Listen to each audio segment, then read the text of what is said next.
रेणुका काले मेरी हिंदी कक्षा हिंदी पथ में आपका स्वागत है। चैनल पर अगर आप नए हैं तो इसे सब्सक्राइब कर लीजिएगा, बेल आइकॉन प्रेस कर दीजिएगा ताकि मेरी कक्षाएं यूं ही जल्दी जल्दी आपको मिलती जाएं। भाई देखिए, परीक्षाओं के मद्देनजर इन दिनों हम पत्र लेखन कर रहे हैं। बहुत सारे औपचारिक और अनौपचारिक पत्र पहले ही मैंने इस चैनल में डाल रखे हैं, तो आप वहां जाकर उसे देख सकते हैं। आज एक और अनौपचारिक पत्र हम आपके लिए लेकर आए हैं। ये पत्र है छत्तीसगढ़ शासन के द्वारा महाकुंभ प्रयागराज में छत्तीसगढ़ सदन की स्थापना की गई है, जहां पर यहाँ के छत्तीसगढ़ के श्रद्धालु भक्तजन या तीर्थयात्री जाकर मुफ्त में निःशुल्क उनको ये सेवा उपलब्ध कराई जा रही है। कौन सी सेवा? जी हाँ, रहने और भोजन की सेवा। तो इसके बारे में अपने मित्र को बताना है आपको, और आप जो हैं अक्षत हैं, आप वहां पर गए हैं और वहां महाकुंभ में आपने जो कुछ देखा, अपना अनुभव अपने दोस्त से आप शेयर कर रहे हैं। आपका दोस्त है नमन। कैसे करेंगे आइए देख लेते हैं। जैसा कि मैंने बताया कि ये अनौपचारिक पत्र की श्रेणी में आता है। इसका विषय है महाकुंभ में छत्तीसगढ़ सदन की जानकारी देते हुए मित्र को पत्र। तो भाई अनौपचारिक पत्र है तो सबसे पहले हमें शुरू में अपना पता संक्षेप में लिखना होता है, फिर तिथि डालनी होती है, फिर संबोधन और फिर अभिवादन। मार्जिन बताने की जरूरत नहीं है कि ये मार्जिन बहुत जरूरी है, उसी से लगाकर एक के नीचे एक चीजें सीबीएसई के फॉर्मेट में आपको पत्र लेखन में करनी होती है, लिखनी होती है। तो देखिएगा, A99 शुभम विहार रायपुर छत्तीसगढ़, ये आपका पता है। आप अक्षत हैं, आप यहाँ रहते हैं। आज जो भी तारीख आपकी है वो डाल दीजिए। मैंने 24 जनवरी 2025 डाला हुआ है, आप अपनी तारीख डाल दीजिएगा। प्रिय मित्र नमन, आप नमन नाम के अपने दोस्त को ये पत्र लिख रहे हैं जो कि छत्तीसगढ़ में ही कहीं रहते हैं। मधुर स्मृतियां, अब यहाँ पे मधुर स्मृतियां लिखते हैं दोस्त को, ठीक है। मधुर स्मृतियां, भाई दोस्त को सादर नमस्ते और ये वो लिखना बहुत औपचारिक लगता है, ऐसा नहीं लिखते हैं। मधुर स्मृतियां, मीठी यादें होती हैं, उनको आप याद कर रहे हैं। और ये हो गया पत्र का पहला हिस्सा। दूसरे हिस्से में हम लिखते हैं वो बात जिसके लिए लिखा जा रहा है पत्र, यानी कि पत्र का मैटर। ये होता है दूसरा हिस्सा, है ना। इसमें हम अपनी बात लिख रहे हैं। कैसे लिखेंगे आइए देख लेते हैं।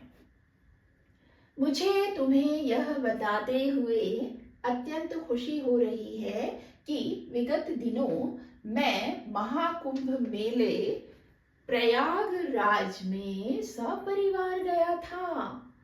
मुख्यमंत्री श्री विष्णुदेव साय ने वहां छत्तीसगढ़ के तीर्थ यात्रियों के लिए रुकने और भोजन की उत्तम व्यवस्था की है। वहां रुकने के लिए अपना आधार कार्ड दिखाना होता है। इतने बड़े मेले में समस्त व्यवस्था बहुत नियोजित तरीके से की गई है। विभिन्न अखाड़े, गंगा के तट, साधु संतों का सानिध्य, भजन कीर्तन से गुंजायमान भक्तिमय वातावरण एक अद्भुत अनुभव रहा।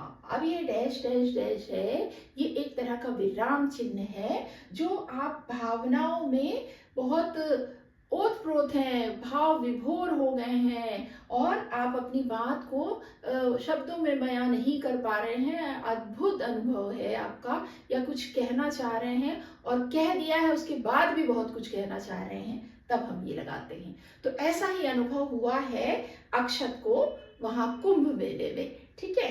आगे लिखते हैं, वो एक अद्भुत अनुभव रहा। यहाँ पूर्ण विराम लग जाएगा, बात उन्होंने समाप्त कर दी, अपने अनुभव को बता दिया। इस पावन मेले में जाना वाकई सौभाग्य की बात है। तुम भी वहां सपरिवार जाने का प्रयास करना। घर में सभी बड़ों को प्रणाम, छोटों को स्नेह। तुम्हारा मित्र अक्षत। तो देखा आपने कितने अच्छे तरीके से उसने अपने दोस्त को, नमन को, ये जानकारी दे दी कि प्रयागराज में महाकुंभ मेले में जब वो गए तो उनको कितना अच्छा अनुभव हुआ, उन्होंने क्या क्या देखा। बहुत विस्तार से हम नहीं लिखते हैं पत्र में, संक्षेप में बातें लिखने की कोशिश करते हैं। विषय जो दिया गया है उसके सभी पक्षों को समाहित करते हुए हम हमें पत्र लिखना होता है। तो हमने बहुत संक्षेप में ये पत्र आपको लिखकर बता दिया। इसी तरह से आप अन्य विषयों पर भी केंद्रित पत्र आपको आता है तो आप लिखना धीरे धीरे अभ्यास करेंगे ना तो सीखते चले जाएंगे। मेरी ये कोशिश है कि आपकी परीक्षाओं तक आप पत्र लेखन में बहुत ही कुशल हो जाएं, चाहे वो औपचारिक पत्र हो या अनौपचारिक पत्र हो। तो भाई आप मुझसे जुड़े रहिएगा। इसके लिए करना है क्या, सब्सक्राइब कर लीजिए, बेल आइकॉन प्रेस कर दीजिए ताकि यूं ही आपको मेरी कक्षाएं मिलती रहें। तो मिलेंगे अगली कक्षा में, तब तक के लिए स्वस्थ रहिए, मस्त रहिए और दीजिए अनुमति हिंदी पद से अपनी काले मैम को। नमस्कार।